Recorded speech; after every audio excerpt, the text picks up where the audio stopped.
আজ এমন একটা খাবার খেলাম, সেটা জীবনের প্রথম আমিও রান্না করলাম। হ্যালো এভরিওয়ান, আসসালামু আলাইকুম। কেমন আছেন সবাই? আলহামদুলিল্লাহ, আমি তো অনেক ভালো আছি। কি রান্না করব সেটাই বলতেছি। আজকে মুসুরির ডাল দিয়ে পাটের শাক রান্না করব। সব সময় হচ্ছে পাটের শাক ভেজে খাইছি, কিন্তু কোনো সময় এইভাবে মুসুরির ডাল দিয়ে রান্না করে খাই নাই। তো একটা আপু কমেন্ট করছে, আমি যখন পাটের শাকের একটা রিলস ভিডিও ছাড়ছি তখন ওই আপুটা কমেন্ট করছে, আপু পাটের শাক মুসুরির ডাল দিয়ে রান্না করে খেয়ে দেখেন, খুব মজা হয়। তো আসলে ওই আপুর কথা শুনে আমি হচ্ছে মুসুরির ডাল দিয়ে পাটের শাক রান্না করব। আর ওই আপুর পেজের নাম হচ্ছে আইন নোয়াখাল্লা।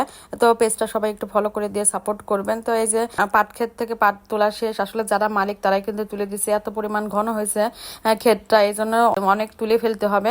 তো তারাও একটু সময় কম পাচ্ছে, এই জন্য আমরা সাথে থেকে তুলে নিয়ে আসলাম। আমার বাড়ির পাশেই, কিন্তু কেউ মনে করবেন না যে আমি হুট করে তুলে নিয়ে আসছে, তা কিন্তু না, যাদের গাছ তারাই তুলে দিচ্ছে। আর এই যে বাসায় নিয়ে এসে এখন বেছে নিচ্ছে শাকগুলো কিন্তু অনেক নরম টাটকা ছিল। যেহেতু গাছগুলো বড় হয়ে গেছে, গাছগুলো বড় হওয়াতে পাট শাক যে একটু শক্ত হয়ে যাওয়া তা কিন্তু হয়নি, শাকগুলো টাটকা নরম ছিল। তো আমি এই যে ধুয়ে কেটে ঠিকঠাক করে নিলাম, এখন রান্না করবার। আজকের আবহাওয়াটা কিন্তু খুব সুন্দর ছিল। তো এই যে কড়াইয়ে প্রথমে তেল দিয়ে দিলাম, তারপর পেঁয়াজ কাঁচামরিচ দিয়ে দেবো।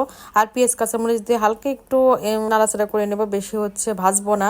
তারপরে যে সব মশলাগুলো দিয়ে দেবো। আসলে এই রান্নাটা যে এত মজাদার হবে ভাবতে পারিনি। এটা হচ্ছে বেশিক্ষণ ভাজবো না, অল্প একটু হালকা ভেজে নেবো। একটু ভেজে একটু নরম করে নিয়ে এর মধ্যে পেঁয়াজ বাটা, রসুন বাটা, জিরা বাটা, তারপর হচ্ছে হলুদ, অল্প একটু মরিচের গুঁড়া দিয়েছি। শুধু অল্প দেবো মরিচের গুঁড়া, বেশি দেবো না। আর হচ্ছে কাঁচামরিচটা একটু বেশি দেবো। তো তারপর মুসুরির ডাল দিয়ে দিলাম। রসুন বাটা কিন্তু আমি একটু বেশি দিছি। লবণ, সব মশলাগুলো দিয়ে ভালোভাবে একটু কষিয়ে নিছি। তারপরে যে মুসুরির ডালগুলো দিয়ে একটু ঢেকে দিলাম, ডালটা যেন কষাতে পারি। কষানো হয়ে গেছে, এই যে এখন শাকগুলো দিয়ে দেবো। আসলে কে কিভাবে রান্না করেন তা জানি না, আমি এইভাবে রান্না করলাম, যেহেতু আমি প্রথম রান্না করতেছি। আর আপু কিন্তু শুধু আমাকে বলে দিছে যে পাটের শাক রান্না করেন মুসুরির ডাল দিয়ে, তো তার রেসিপি আমি আমার মতন করে রান্না করতেছি। শাক দেওয়ার পরে একটু নরম হওয়ার পরে সেদ্ধ হওয়ার জন্য পানি দিয়ে দিচ্ছি। আসলে মুসুরির ডালটা সেদ্ধ হতে একটু পানির প্রয়োজন, তো অনেকখানি পানি দিয়ে দিচ্ছি। এখন ঢেকে দিলাম, দেখেন যে অনেকটা হয়ে গেছে। নিয়ে আস্তে আস্তে জাল দিয়ে ডালটা সেদ্ধ করতে হবে।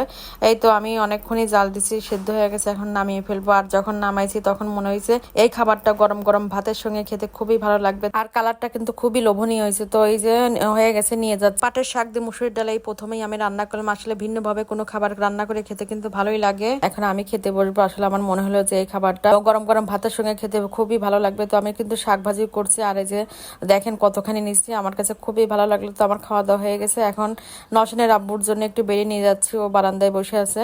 তো ওকে বললাম যে নাও, গরম গরম হচ্ছে শাক, মুসুরির ডাল দিয়ে শাক রান্না খাও, দেখো তো কেমন লাগে। তো ও খেয়ে বলতেছে আসলে তো অনেক মজা, এতদিন রান্না করো নাই কেন? আসলে খেতে খুবই মজা হয়েছে। আর আপুকে অসংখ্য ধন্যবাদ এত সুন্দর রেসিপি দেওয়ার জন্য। সবাই একটু আপুর পেজটা ফলো দিয়ে সাপোর্ট করবেন। তো সবাই ভালো থাকবেন, আল্লাহ হাফেজ, আসসালামু আলাইকুম।